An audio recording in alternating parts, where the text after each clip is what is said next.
wins the national. And Red Marauder is the winner of the Martel Grand National.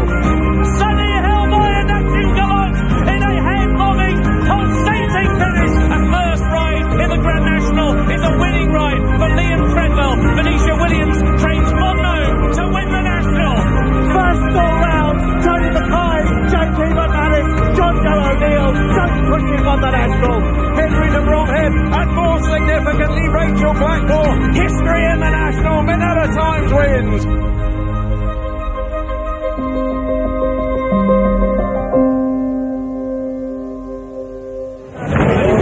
Right, horses are in the pre-parade ring. Not all of them, but a good few of them. And we'll just pick them up walking towards us. So we'll give you a number here of this horse walking towards us at a very modest tempo. It's lost in translation. Must have a good chance. It is lost in translation. Not as good a chance you think as the stable companion. As Fiddler on the Roof. No. What did you make of Cheltenham for this horse? Not much, really. A bit disappointing. Yeah. Spinning round to our right again, and you'll pass Jonathan and I, and another horse coming towards us in this very busy paddock. This is Borrow Saint. It is one of two in the ownership, fourth in this last year. Disha Abba is behind, cheek pieces on. You quite like this, don't you? Don't you? What's that? I thought you quite liked this. No, it's not one of mine. All right, well, second in the London Marathon, so that showed stamina. Yeah, it's one of Martin's, I think. All right. Now, Cloth Cap. Yes. Was a good deal shorter last year. Favourite last year, and the wind gave way. They've had the wind up since, and he hasn't really returned to his best. Horse at the back of this sort of quintet, as quick spin round, is Santini. Is he a Grand National horse? Yes, well, we'll find out after about 3 fences, I think. My guess is he really won't be able to lay up. There's more people around the pre-parade ring than you get in virtually any track actually around the paddock. Who's next? We've got Lost in Translation again over this side, and then we'll get a few more. Yes, we will. There's Kim Bailey in the distance, Grand National winning trainer with ITV Racing's Ollie Bell. They've got a runner in here. They have. They've got 2 for gold. Yeah, 2 for gold in the same colours as the Rainbow Hunter. Can you give 2 for gold a chance? You're going to have to jump better than he did when he ran in the Topham last year. He's got the ability. Yeah, I didn't know he was in love with the fences last year. We'll just have a look at a couple more coming towards us. Might well have done this horse, yes, Borrow Saint. Behind, Schoolboy Hours, very interesting. Very interesting indeed, having slipped in at the last minute, and he's won a big field handicap at Leopardstown. And spinning round to our left again, we'll pass Cloth Cap, who we have already seen. We haven't seen this horse, Brahma Bull, also cheek pieces. Distant third in the Ladbroke.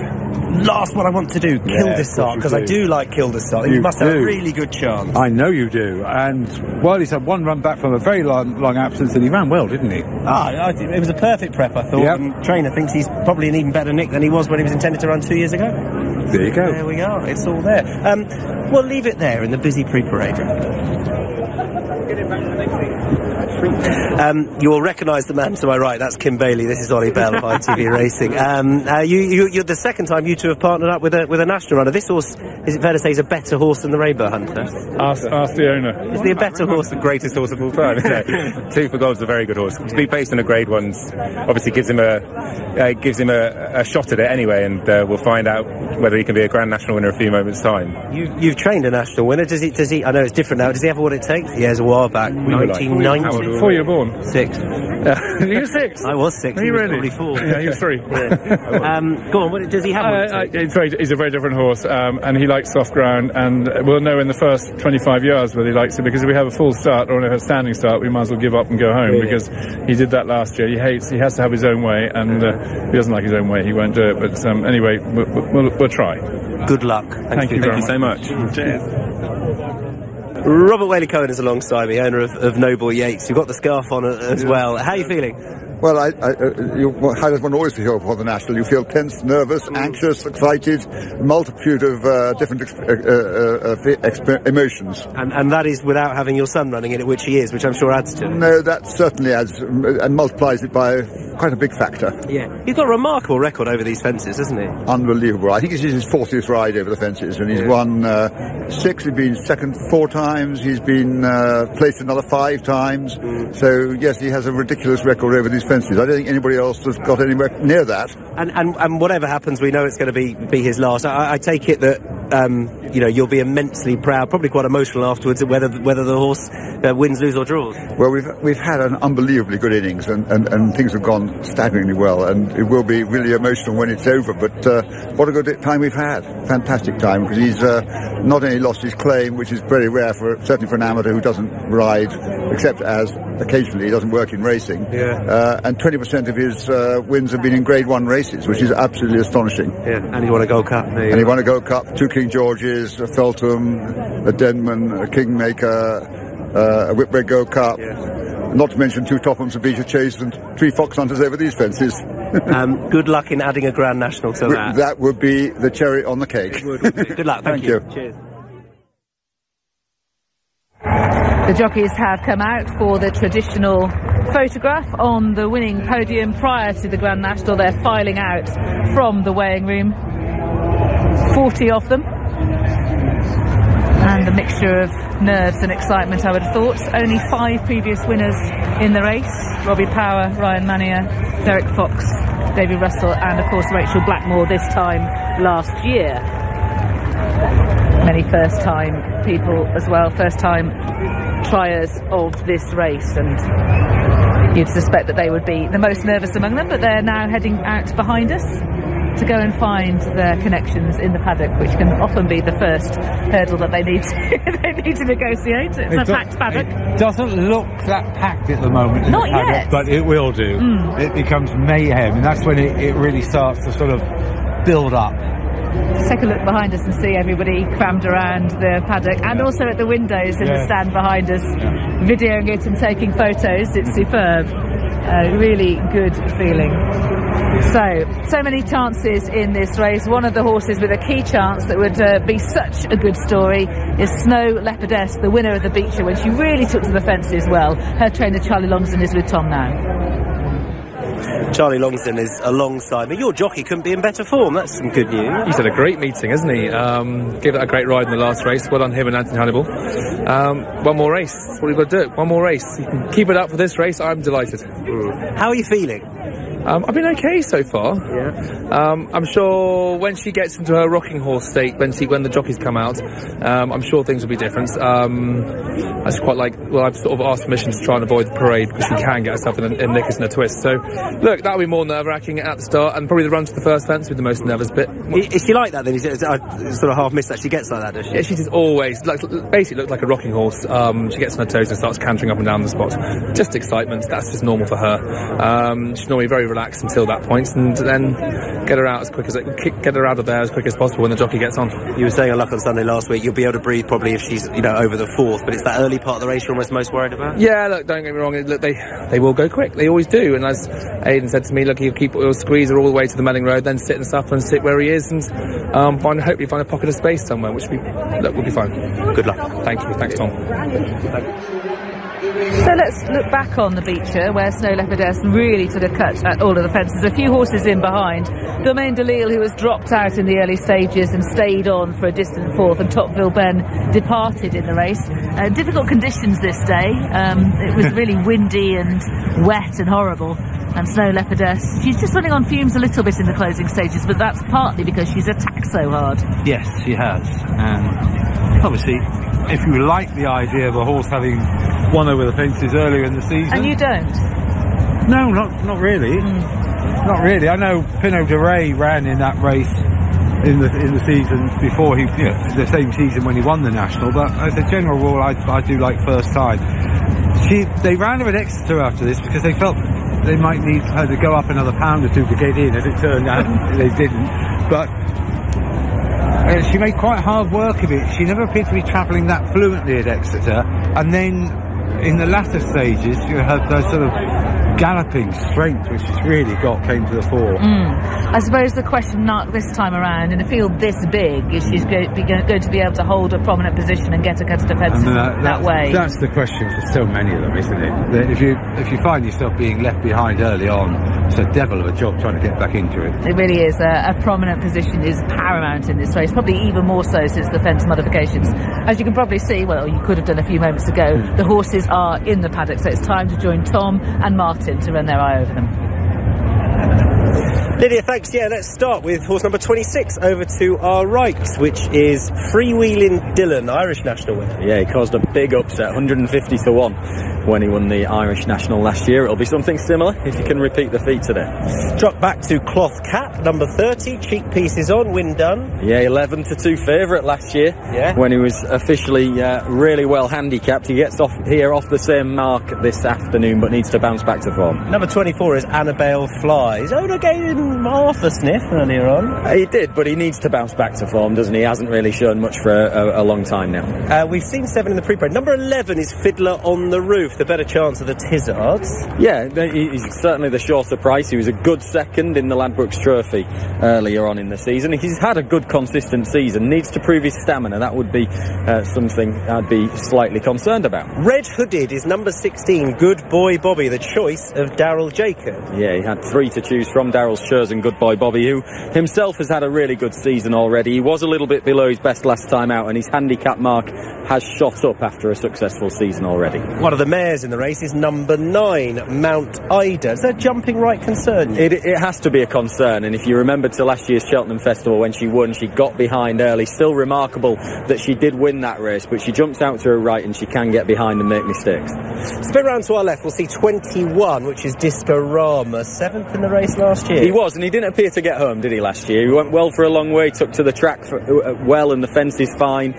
He ran a good race, but he did get very tired in the end. Number 19, 1 or 2 in the race for Emma Lavelle, De Rasha Counter. Would be quite a training performance, wouldn't it? It really would be an amazing training performance if she could get this horse to win. He's got the ability. He's off the same handicap mark today as when he won the Ladbrokes Trophy and won it well back in 2019, but he hasn't had much racing since. 25 behind. The good thing, Dingo Dollar. Second in the Scottish National, going the Aurora's Encore route. Yeah, he won't fail for stamina, will he? But he was pulled up in the 2020 Grand Sefton when he tried these fences before.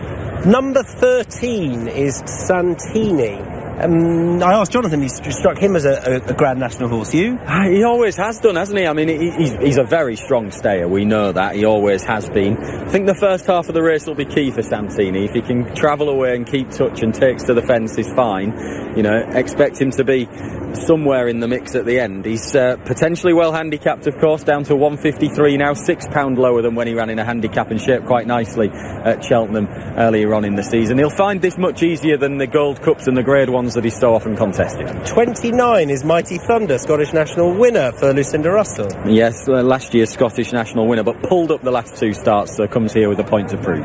Number 4, Any Second Now for Ted Walsh and Jacob McManus and Mark Walsh. Yeah, he's going to be the favourite for the race. I think certainly was favourite last time I checked. Any second now. He's coming for good support. You can easily understand why.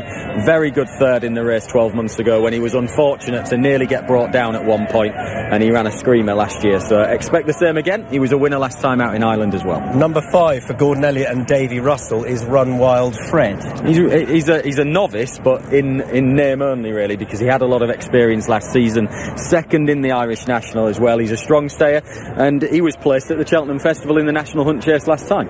Spin round to our left to see the grey. She's going to be popular. I was interested in what Charlie Longston was saying about this horse, number 31, Snow Leopardess. She turns into a rocking horse when the jockeys are out. She can get just a little bit het up. Yeah, she seems fine at the moment, which is great to see. Maybe she can't see the jockeys because there's so many owners and other connections around. But yeah, Charlie was mentioning that. She's had an amazing season, and it'd be a remarkable story if she was the winner of this race. 10-year-old mare. She's obviously got a foal, and she's come back into training and done unbelievably well. She took to the fences well when she won the Beecher earlier on in the season. This is a hotter race off a higher mark, so she's going to have to do better again. Number 34 is Disha Abba, also in the Exiles of the late Trevor Hemmings colours. Yeah, just getting a little bit warm, isn't he, Disha Abba? He was one of the early ones into the paddock. He's going to be a big price. He ran well last time out at Sandown, where he's got a very good record, and he is a thorough stayer. 35 is Black Lion. He's made it to the National at last. They bought him for this, didn't they, a few years ago? He's got there. He's in form. Yeah, he is. He's had a really good season. He was pulled up last time out. It's not Haydock on soft ground, which is where he's excelled this season. 20 with the green cheek pieces is Quill-de-Sart. You've got half a sniff this horse could go well. Yeah, I'm going to be cheering for him. He's not the biggest, is he, Quill-de-Sart? No. But we've seen that hasn't mattered with Tiger Roll over these fences. He's well handicapped on his form at the Cheltenham Festival from a couple of years ago and ran an encouraging race over an inadequate trip on his return from an absence last time. Fortescue is number 40. He's one of the bigger boys in the paddock, isn't he? Fortescue. He's had a really good season. Very strong stayer. I think he might have preferred some more rain for softer ground. Spin round to our left. Pick out number 15, Escaria 10. Lively chance for Gordon Elliott. Yeah, he just needs to take an interest through the first half of the race. Definitely got the ability to be competitive, Escaria 10. He was just edged out late on by Any Second Now, the favourite last time out in Ireland in the Bobby Joe. That was a very good run, but his form in bigger fields has been less convincing, and he ran a poor race in last year's Irish National. Spin round to our right. We'll do number 39, who's right alongside us. Number 39 is Eclair Surf. Yes, gets in. Yeah, and could be one of the best handicapped horses in the race without any shadow of doubt.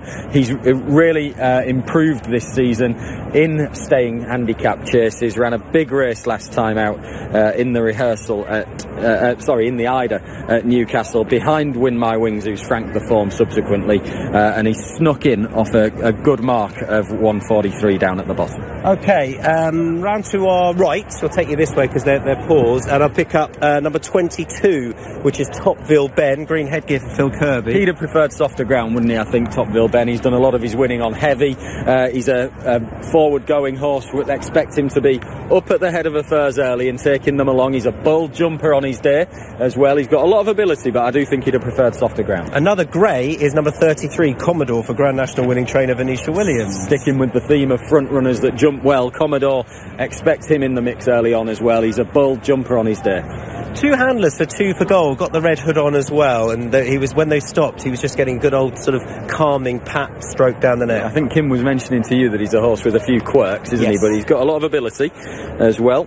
Ran really well in the Betfair Ascot Chase last time out behind Fakir Dudery.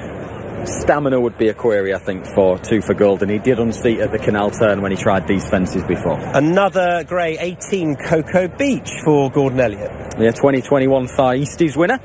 He's tried marathon trips a couple of times since that win in the Far Easties, and he hasn't appeared to quite get home over this sort of distance. Number 32, we might be scuppered here by Any Second Now overtaking her, but that's Augusta Gold for Willie Mullins. Yeah, I don't think she'll get home. Okay.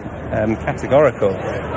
She's got form, but her jumping just worries me a bit as well, to be honest. Now, who haven't we done? How good's your memory? Have we done De Mandeliel? No. There we are, number 38, over to our left. He's hard to fancy, isn't he? He just sneaks in down at the foot of the weights, but didn't really take enough interest last time out when he ran at Newcastle. That was disappointing, and he could get himself behind early if he's in the same mood as last time. The 1 second coming, 14, Sam Crow, running in a Grand National. That'd be something if he wins this. We'd never have guessed this, would we? But Grade 1 novice winner over both hurdles and fences. It just hasn't happened for him, and he's regressed over the last couple of years. I think number 10 is the horse that Lydia's pretty keen on, Longhouse Poet for Martin Brassil, Grand National winning trainer. Yeah, it's easy to see why actually with this horse. You know, he's only a youngster, an 8-year-old. He's only had 6 chase starts, so he's relatively inexperienced, which might be a concern, but he has won both of his starts over 3 miles or a little bit further, so untapped potential as a stayer. Poker Party, 36, hard to fancy, but Henry de Brom had a horse surprise at odds when second last year. Yeah, and he was off the track Poker Party for a couple of years, wasn't he? He's been well beaten all 3 starts since his return. No, I'm sure we haven't done all of them, but those near us, we've Any Delta School Work. by Hours? We did Schoolboy Hours earlier on. Did we? I thought we did. Have we done a Delta Work? We haven't. There we are. We'll finish up with number 2, Delta Work. Over to our left. Must tick plenty of boxes. Yeah, I think he's got a very good chance. He's been anti-purse favourite for a while. He's edged back out again now, but he looks $1 million, doesn't he, in the paddock here? He's one of the standouts, actually. He's not one of the biggest, is he? No, but I think he just looks in really good condition. He's quite tall. Took to the cross-country track last time out at Cheltenham when he tipped out Tiger Roll in a driving finish. Some would say the preferred softer ground. I don't buy that. I think he'd be fine under these conditions, particularly over this sort of trip. 5 times a Grade 1 winner, Delta Work. He's got loads of ability, and even off a mark of 160, if he's at his best, he's well handicapped. Okay, one we haven't done, I know, is Noble Yates. I think he might already... I just saw a shot of him, perhaps not in the paddock, but out on the track. So, yeah, he is out on the track. Lydia, let's get back to you. Jonathan and I have been watching them stream past, so we're both looking at the clock a little bit, aren't we? And wondering when they're going to get mounted. They're normally out by now. I mean, we're only 7.5 minutes from the off. They normally get them down to the start very early. Whether this is policy, they're leaving it a bit later. Some of them have gone already, earlier to post. Noble Yates is one of them, Snow Leopardess another, but still most of the jockeys are sort of standing in the centre of the track. If you're wondering when the next race in Thirsk is, we've got another loose one there, which was kind of inevitable. Of course it was. If you schedule a race that close to the National. Any second now. They're going behind at Thirsk, I'm hearing. Any second now is my paddock pick. How about you? Well, I wouldn't disagree with that. He does look in remarkably good order. He's just walked by us now, and he does look very, very well. But like you, I couldn't find any negatives. I couldn't find any horse getting sweaty or particularly on edge. No, they all seem pretty relaxed, and obviously it's a packed paddock. Yep, exactly. You can forgive a horse for wondering what's going on here. Eclair Surf looks well as well, as he's just passed us by there. But most of them all of them in very good order for this big assignment. A variety of sizes as well, from the massive Santini to sort of smaller models. And still no sign of the jockeys mounting, which is extraordinary. Right, well, let's talk about some of the horses that we can see in shot, shall we? We'll start with what's top of your list. What's top of your list, and we'll see if we can find it. All right, well, top of my list would have to be Eclair Surf, purely on handicapping. I beat Jericho Rock at Warwick, who was then second at Cheltenham, and then chased home Win My Wings in the Ida, who then romped home in the Scottish National. Is £20 higher Win My Wings she is now than when she beat Eclair Surf, who gave her a fight. He can make a mistake. Yes, he can. He can get in close to a fence. I mean, like a lot of these, it'll be first couple of fences. If he finds, oh yes, that's fine, then you'll be all right. If he doesn't, then he could just say, not for me, thanks. Okay, on main channel, if you're watching on the main channel here on Racing TV, we're going to head over to Thirsk for their delayed next race. But if you want to stick with the build-up for the... Right, it's time for the Grand National. Jockeys are mounted and horses are gradually heading to post. They're just parading at the moment, and any second now is 15-2, Manila Times 9s. It's 10-1, Snow Leopardess. Delta Work 11s. 11s, Run Wild Fred and Longhouse Poet 12s, along with Fiddler on the roof. What are the exchanges saying, Dave? Well, the exchanges are saying it's now tightened up in the market because Run Wild Fred is a plunge and Delta Work's a little bit of a plunge. Any second now is clear favourite on that, but I think the gap between him and the rest will narrow even on the fixed odds prices. But Delta Work, having been a big drifter, is back being supported along with Run Wild Fred. Okay, the parade ongoing as we go back to Lydia. They're streaming in front of the stands. That is Darasha Counter, previous Ladbrokes Trophy winner, followed by number 23, Enjoy Dalan, who has run really well in some staying chases. Kieran Murphy has trained just in his second season. And then we have Discorama, who ran in the race previously last year, needs to take a more positive pitch. Mighty Thunder has had a breathing operation since we last saw him. Derek Fox, who's on board, of course, has won the race already on One for Arthur. Lost in Translation with Harry Cobden, followed through by Kildesart for James Bowen, an interesting winner for him. Number 18 is Cocoa Beach, one of Gordon Elliott's 7, followed by Long Fiddler on the Roof for Brendan Powell, whose father, of course, won the race previously on Rhyme and Reason. And it's a sort of an ad hoc parade that we have these days for the National, rather than a number order proper parade. Yes, it has been a bit of a sort of free-for-all, isn't it? I think it's better. It makes the start go more straightforwardly, I think. I think so. I mean, the main thing is just to get them all down to the start, ready, and get them off as rapidly as possible, I think. But we are going to be, obviously, late. A little bit late, we are. So, Martin. Yeah, I mean... Your thoughts about the winner here? I thought... well, Any Second Now I thought was the likeliest winner. He's been back, hasn't he? He has. He's just edged out a little bit, I think, on the exchanges in the last 5-10 minutes or so. But look, he ran really well in the race 12 months ago. I thought he was unfortunate not to finish very close, and it's not impossible. He would have won the race because he suffered really bad interference and did well to get back into things. Granted, a clear run at it this year. I think he's got a very good chance. Delta Work was the standout in the paddock for me. I thought he looked absolutely brilliant. He's a 5-time Grade 1 winner. He's got loads of quality, and the spark was back at Cheltenham. Gordon Elliott's got a history of doing it, obviously, with that's the preparation that he likes. Silver Birch did it. It worked with him. Tiger Hill did the same, and Delta Work, I think, for those reasons, is a very interesting runner as well. Tom has got John Joe O'Neill with him, and he is the trainer of Cloth Cap. Yes, he went off right at the top of the betting last year. It's a bigger price Cloth Cap this year. How do you rate his chances, John Joe? Well, he's in great form, done everything right at home, so we're very pleased with him, really. Hopefully the ground is dry enough for him. That's important, is it? Yeah, it is important. I mean, he's a good ground horse, really, and but he's in great form, and he's done nothing wrong all along, so we're hopeful. Tongue tie on, wind sorted? Yeah, his epiglottis popped up last year and he was choking badly, and we got that sorted, and we thought, we'll put the tongue strap on him, seemed to not mind it, and give him all the help he can get. It's a long way around here, so you need every little bit of help, don't you? Good luck. Thank you very much. Thank you very much.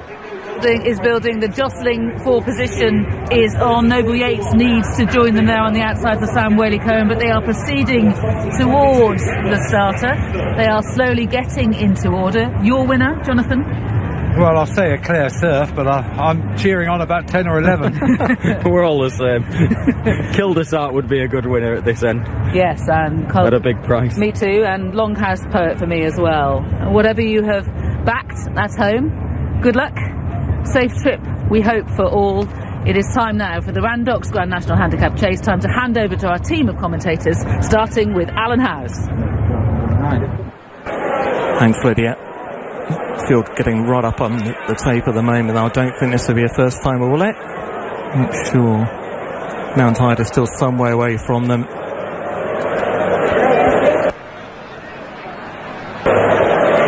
Right as well, have to take a turn. Came in a little too quick there first time.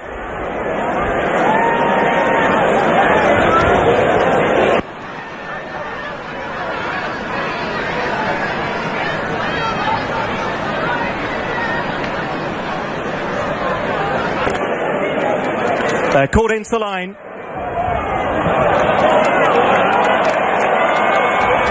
And they're off! For the 2022 Randox Grand National, the runners stream down towards the first of 30 fences and towards the Melling Road, and Fiddler on the Roof is one of the first ones to show, together with Sam Crow. Annabelle Flying to Claire Surfer right up there as well. Together there within the centre of the racecourse, prominent Freewheeling Dylan as they prepare to take the first. Cocoa Beach and Longhouse Poet down at the first. Enjoy Dallin. Another one has gone at the first. It might have been Mount Ida. On towards the second, Cocoa Beach with Longhouse Poet. 2 for Gold out wide, went through it. Then after these, Lost in Translation, Freewheeling Dylan, and then Annabelle Fly and a Red Cat just behind it. Claire Surf, Sam Crow towards the inside, followed then by Fiddler on the Roof as they jump the ditch, and a couple have gone there. It looks like Claire Surf and Annabelle Fly are down at the ditch. On towards the next, and over Cocoa Beach from 2 for Gold, followed by Lost in Translation, Freewheeling Dylan, and then towards the inside Cloth Cap, and then a little wider is Class Conti as they race now to the one before Beaches. Grey Cocoa Beach, who leads them over the 5th, with Longhouse Poet towards the inside, the red cap and cloth cap tracking them. Nose Bandit 2 for Gold is right up there, with Lost in Translation, a yellow jacket, and Augusta Gold and Remainder Sanam, and then Escaria 10 as they make the run towards Beaches. And it's Cocoa Beach the Grey, who's going to lift off just in front with 2 for Gold right alongside. Leaders are over OK. Black Line made quite a bad mistake. It looks as though the bulk of the field has cleared Beaches, and they're now bearing down on the Foynehaven fence, the smallest on the course. Cocoa Beach and 2 for Gold, followed by Longhouse Poet and Cloth Cap and Lost in Translation. Freewheeling Dylan is up there with Augusta Gold towards the outside. Samco and a yellow cap down on the inner as they close on the canal turn. 2 for Gold and Cocoa Beach from Longhouse Poet and Cloth Cap and Lost in Translation and Freewheeling Dylan. Good jump on the inside from Fiddler on the Roof, who cut the corner. Death Duty is down. Run Wild Fred is down. To Rasher Counter also down at the canal turn. 3 out there, and the rest are going over Valentine's. Over Valentine's, it looks as though Manila Times might have gone there. Check on that. It's 2 for Gold with Cocoa Beach, with close-up Cloth Cap. Then on the outside is still Lost in Translation. Manila Times is a faller. Snow Leopardess is well back at the moment. Augusta Gold was a faller of that last fence as they move on to the next. 2 for Gold and Cocoa Beach the Grey. Schoolboy Hours has been pulled up as they jump this one. Longhouse Poet is right there with Cloth Cap in the white sleeves, white cap. They're followed by Lost in Translation, Freewheeling Dylan, and then Romanda Sanam is quite handy. Fiddler on the Hoof is still there, right there with Samker on the inside in the yellow cap, and they're chased by Any Second Now, and still towards the back Snow Leopardess as they make their way towards the Anchor Bridge crossing, and it's Cocoa Beach that leads from 2 for Gold in second place. Then Longhouse Poet on the inside. Wider out is still Lost in Translation, Freewheeling Dylan, then Romanda Sanam just hunting up the leaders. Santini is not too far behind them as well. Any second now. Also Good Boy Bobby just behind Noble Yates and Domain de Lille towards the inside as they race on towards the next couple of plain fences. Then it'll be the Chair. So making their way towards the 13th fence, and it's Cocoa Beach who's out in front under John Joe O'Neill Jr. and shows the way from the green and red of 2 for Gold in second. Lost in Translation and Freewheeling Dylan and Roman de Sanam are the next ones. Discorama has been pulled up at the back of the field. Discorama is out of the race. Good Boy Bobby made quite a bad mistake going out over the fence number 13 on towards the 14th now, and it's Cocoa Beach and 2 for Gold the leading pair. Close up behind is Cloth Cap, together with Lost in Translation. At the back of the field there, quite a few bad mistakes. Mighty Thunder certainly clouted it. We're on the way towards the Chair though. 2 for Gold together with Cocoa Beach. The loose horse just getting in the way a little there of Lost in Translation. Cloth Cap, Sam Crow, Noble Yates, Fiddler on the Roof and Dingo Dollar prominent runners as they get out over the Chair. Domain de Lille has gone. Kildesard is also down. Burrow Saint is another one to come down at the Chair. 2 for Gold and Cocoa Beach led them over the water. From Longhouse Poet to Lost in Translation. Then Noble Yates and Cloth Cap and Freewheeling Dylan. Escaria 10 and then Dingo Dollar, followed by Santini and Sam Crow. Next just in behind those is Any Second Now, then Roman de Sanam and Black Line. Tocqueville Ben is still going further back to the Poker Party, and then Good Boy Bobby. Another one still in the contest at the moment is Brahma Bull, Mighty Thunder. Snow Leopardess is going to be pulled up before going out on the second surface, and Snow Leopardess is out of the National. They're racing down then towards the next one. It's the 17th and it's 2 for Gold together with Cocoa Beach, Dingo Dollar, Lost in Translation and Freewheeling Dylan. 2 for Gold and Cocoa Beach over the next. They're going to be waved out towards the right as they jump the next the fence after this one, the ditch, because there's a horse on the inside. Out wide is Lost in Translation. It's 2 for Gold attacking there from Lost in Translation. There's the flag, followed by Cocoa Beach. Escaria 10 and close up Freewheeling Dylan with Longhouse Poet as they bypass this fence, this open ditch. Escaria 10 follows with Noble Yates and Sam Crow and Romanda Sanam, and then Dingo Dollar and Santini. And then further back is Fiddler on the Roof, who's lost a few places from Tocqueville Ben. Fortescue still going. Also still going is Any Second Now. Over that one, Delta Work is stood in the race. Mighty Thunder made a mistake when in the rear. Brahma Bull is towards the rear as well with Cloth Cap, and also towards the rear Good Boy Bobby as they jump the one before Beaches. Two for Gold in the noseband, who just about had the lead to Cocoa Beach and Longhouse Poet and Freewheeling Dylan. Ăskāria 10, the maroon sleeves and cap. Then Lost in Translation in a yellow jacket. Dingo Dollar is just behind Remainder Sanam. Cloth Cap is being pulled up. Fortescue's being pushed along, but he's still going worse than midfield as the leaders take Beaches for the second time. First half dozen have jumped it well. Stragglers getting over it as well. There'll be 30 lengths top to tail among those still going, as Two for Gold and Cocoa Beach lead them to Foynehaven. From Longhouse Poet, Lost in Translation and Freewheeling Dylan. Noble Yates making a bit of progress with the orange sleeves. Then Ăskāria 10 and Remainder Sanam and Santini.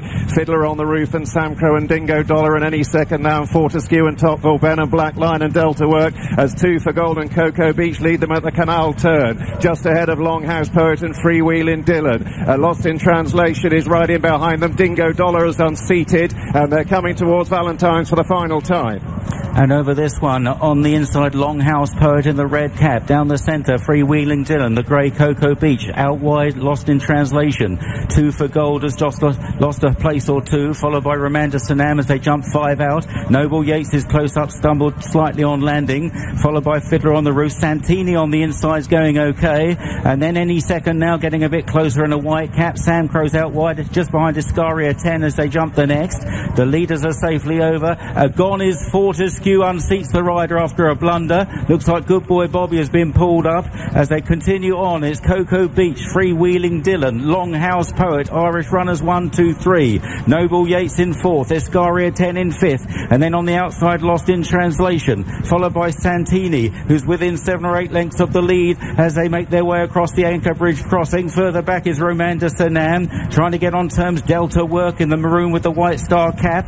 Then Two for Gold, who's now weakening. Sam Crow on the outside, and then a gap to Commodore, and then Class Conti and Black Lion. The others are pulling up as they begin the left-hand turn for home on the run towards the second last. Longhouse Poet, Freewheeling Dylan, Cocoa Beach, that's the front three, chased by Noble Yates, Ăskāria 10 and Santini. Delta Work behind those. Fiddler on the Roof, and out wide is any second now. One of these is going to win it.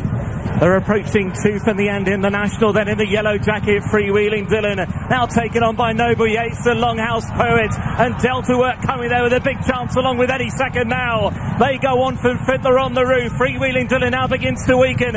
Santini trying to stay on. The final fence in the National, and it's any second now. Noble Yates with any second now just going on from Noble Yates in second. Delta Work is back in third, then Longhouse Poet and Santini and Fiddler on the Roof. Clear from Freewheeling Dylan. They're approaching the elbow, and it's Noble Yates who's through to the inside now to lead from any second now, who's battling away all the way to the line. Noble Yates in front by a length over any second now. It's Noble Yates under Sth Hemi Time, a fairy tale end to his career. Noble Yates has won the National, has beaten any second now. Delta Work was home in third.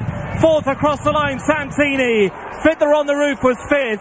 Longhouse Poet was sixth, and then Freewheeling Dylan and Cocoa Beach and Ăskāria 10. Then came Remainder Sanam, and then Sam Crow, Commodore, and further behind then, still coming Class Conti, Black Lion, and then Freewheeling Dylan, and behind that one, Lost in Translation. What a way to sign off your illustrious career as an amateur. Sam Whaley-Combe has won the 2022 Randox Grand National after so many great attempts, such a fabulous record over these fences, and he has won it with Noble Yates for Emmett Mullins, his first time with a horse in this race. And Noble Yates, who's been plotted through the season with the cheek pieces applied here today, has run the race of his life to win the Grand National. Any second now has gone down, and his shield placed again for Ted Walsh and Mark Walsh. He looked the winner for the final fence, but Noble Yates somehow got past him. Delta Work, who was never really going, is third for Jack Kennedy and Gordon Elliott. Santini has run a monster in fourth, and a good rhythm early for Nick Schofield and Polly Gundry. Fifth is Fiddler on the Roof, sixth is Longhouse Poet, and what a fairy tale end to the National. This race has a way of doing just that. That was absolutely incredible. I can't quite believe it. A 7-year-old as well, the first 7-year-old since 1940, I think it is, to have won the race. But Sam Whaley-Combe, I mean, they've been trying and trying and trying for years. And a horse that they only purchased in February after he'd finished second to a 𝙂𝙍𝘼𝙍 at Wetherby, has come up with the goods. And I thought jumping the last, I thought that surely they're going to outstay the 7-year-old, but he came back for more and he was tenacious. The cheap pieces of work. Absolutely extraordinary race. Thrilling and compulsive to watch. Oh, what to do? Any second now, when he jumped the last, I thought, you've got it. Surely you've got it. Yeah. But somehow, Noble Yates has got past. I know, it's only his 13th career start. I assumed that his close second to a 𝙂𝙍𝘼𝙍 meant that a 𝙂𝙍𝘼𝑍 hadn't run up the form. Clearly it was the other way round. And he's... I don't know how many times he's hit him, but it won't matter, will it? Well, not from his point of view, anyway. But the pair of them finished miles clear. I mean, I feel sorry for the runner-up. He's run another stormer. Produced to a T, by Ted Walsh. Looking fantastic in the paddock. Ridden beautifully by Mark Walsh. Crept into the race, produced at the right time. They'll be thinking, how did we get beat? By a horse that's totally unexposed as a marathon chaser. And what a training performance from Emmett Mullins it is as well. A young trainer clearly going places in the very early stages of his career. Already we know he's a trainer to fear. Oh, absolutely. He had a Cheltenham Festival winner last year. I think this season they've had a very prolonged quiet spell, but they won't mind now. made up for it with this one. Superb scenes, and we heard from Robert Whaley-Cohen earlier, Sam's dad, who was reeling off all the achievements that Sam had put in his career. Now he's got one to put right at the top of his list. I've got to admit, I think it is absolutely brilliant because they put that you know, they've been wanting and trying to do this for so long, and this has been the race, hasn't it? This is what they've wanted. They've had Gold Cups and Grade 1s and any number of winners over the fences and things like that, but to finally get the National on his last ride, it's unreal. Extraordinary. It is. Who's going to say it's the last ride next year? Can get the rub of it. No, it's a fairy story, isn't it? It is fabulous, as Martin is saying, you know, to put so much concentration into this race and to try and achieve it. But it's a race that often doesn't reward that. You can come with a really well handicapped horse at the top of the form and something happens. And you just wonder whether there was an element, when this horse was bought in February, there was an element of, at that point, knowing this was the last shot, we need to have one more go. And to have done it and come up with the goods, unbelievable. Extraordinary performance. Cheek pieces have really, really helped him as well. And Emmett Mullins has clearly campaigned him with this race in mind, as you said there.